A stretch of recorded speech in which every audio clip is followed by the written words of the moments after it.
Acting training in person వ్యక్తిగత నట శిక్షణ. ఉద్వేగము రెండో భాగం. ఏడుస్తున్నప్పుడు మనలో చాలామంది ఒక వైపు ఒరుగుతాం, లేదా ఇంకొక వ్యక్తిని లేక తలగడను, లేక జేబురుమాలను, లేక వస్త్రము పట్టుకుంటాం. నవ్వుతున్నప్పుడు మన కాలిని మనం కొట్టుకుంటాం, ప్రక్కవారి చేతిని కొడతాం మరియు చేతులతో చప్పట్లు కొడతాం. భయపడినప్పుడు మనం సాధారణంగా ఏదో వస్తువును పట్టుకుంటాం. ఉపాధ్యాయుడు ఎదురుగా ఉన్న విద్యార్థి భయంతో సమాధానం తెలియక చెప్పవలసి వచ్చినప్పుడు చపలత్వంతో పెన్సిల్, పెన్, నాణెం లేక కాగితం క్లిప్ పట్టుకుంటాడు. వ్యక్తిగతం చేయటంతో ప్రారంభమవుతుంది. ఉద్వేగమును అధ్యయనం చేయటం ప్రారంభమవుతుంది. మనం వస్తు ప్రపంచంలో నివసిస్తున్నాం. అందులో చాలా వరకు నిర్జీవమైనవి. ఉదాహరణగా మన చేతి వాచి, బూట్లు, బట్టలు ధరిస్తాం. మనము కలము లేక పెన్సిల్తో రాస్తాం. మనం కారు నడుపుతాం మరియు గిన్నెల్లో తింటాం. చంటి పిల్లలు ఏవీ లేకుండానే ఉంటారు. తర్వాత బలవంతంగా బట్టలు వేసుకుంటారు. పిల్లలు చిన్నప్పుడు కొన్ని వస్తువులతో సంబంధం పెట్టుకుంటారు. అవి బొమ్మలు, సీసా, దుప్పటి మొదలగునవి. పెద్దవారు గిటార్, క్రికెట్ బ్యాట్ మొదలైనవి పట్టుకుంటారు. నటులకు కూడా రంగస్థలం మీద కానీ, తరగతి గదిలో కానీ, రిహార్సల్స్లో గదిలో కానీ ఏదో ఒక వస్తువుతో సంబంధం ఉంటుంది. నటుడు టేబుల్తో సంబంధం ఉండవచ్చును, లేక టేబుల్కి సంబంధం లేకుండా కూడా ఉండవచ్చును. సంబంధం లేకపోతే వ్యతిరేక సంబంధం అవుతుంది. టేబుల్తో వ్యతిరేక సంబంధం ఉన్నట్టు అవుతుంది. ఉద్వేగాలను తెలియచేయటానికి నటులు రంగస్థలం మీద జాగ్రత్తగా వస్తువులను ఎంపిక చేసుకోవాలి. వస్తువులతో భౌతిక కార్యము లేక చర్య వల్ల ప్రవృత్తి మరియు ఉద్వేగము యొక్క స్థాయి మాట కన్నా మిన్నగా, ప్రతిభావంతంగా ప్రక్షేపణ ప్రొజెక్ట్ అవుతుంది. నాటక రచయిత కానీ, దర్శకుడు కానీ నటులకు ఈ వస్తువులను సహజముగానే సూచిస్తారు. ఉదాహరణ, ప్రేమికురాలికి ప్రియుడు గులాబీ పువ్వును ఇవ్వటం. ఏమైనప్పటికీ పరిశోధించే నటుడు వేరే వస్తువును కూడా వాడటం వల్ల పూర్తిగా పాత్రను మరియు ఉద్వేగమును సృష్టించవచ్చును. ఒకవేళ సత్యోనటన చేయవలసిన వచ్చినప్పుడు ప్రదర్శకుడు తన ఉద్వేగాలను వ్యక్తం చేయటానికి వస్తువులు మరియు పరిసరములు చాలా ముఖ్యమవుతాయి.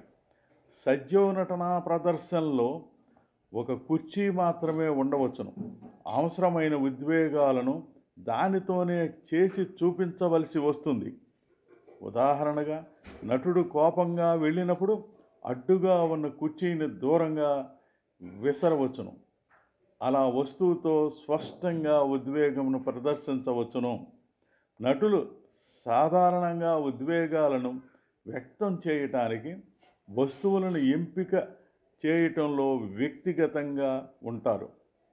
అయినప్పటికీ ఉద్వేగాలకు సంబంధించిన వాటిని విశ్వవ్యాప్తంగా గుర్తించిన వస్తువులనే ఎంపిక చేసుకోవడానికి ప్రయత్నించాలి మరియు వాటి భౌతికంగా స్పష్టపరచాలి.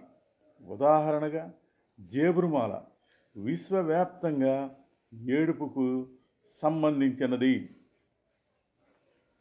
ఉదాహరణ 1, నేను రచించి ప్రదర్శించిన ఆకలి నాటికలో గజదొంగ పాత్ర ధరించాను.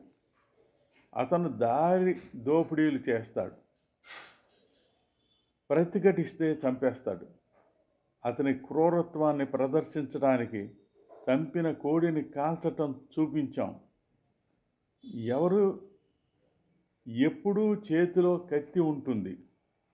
మానవ్ విప్లవకారుడితో జరిగిన ఓ సన్నివేశంలో సంభాషణలు. గంగులు: కోడిని ఎందుకు చంపుతాం? మానవ్: తినటానికి. గంగులు: తిని బతుకుతాం. అలాగే మనిషిని చంపిన నా బతుకు నేను బతకటానికి ఎంతమందినైనా చంపుతాను. మానవ్: అది కాదు గంగు, కావాల్సింది దారిన పోయే అమాయకుల్ని చంపకురా. న్యాయంగా సంపాదించిన వాళ్ళని, అవినీతిగా కూడబెట్టిన వాళ్ళని చంపుదాం. నీ అనుచరులందరినీ తీసుకునిరా, మాలో కలుపు. గంగులు: నువ్వు చేసేది చంపటమే, నేను చేసేది చంపటమే. నీ పని నువ్వు చెయ్యి, నా పని నేను చేస్తాను. మానవ్: మళ్ళీ మొదటికొచ్చావు. అది కాదు దాదా నేను చెప్పేది. గంగులు: నువ్వు ఎన్నైనా చెప్పు, నా దారి నాది, నా దారికి అడ్డు లేదు.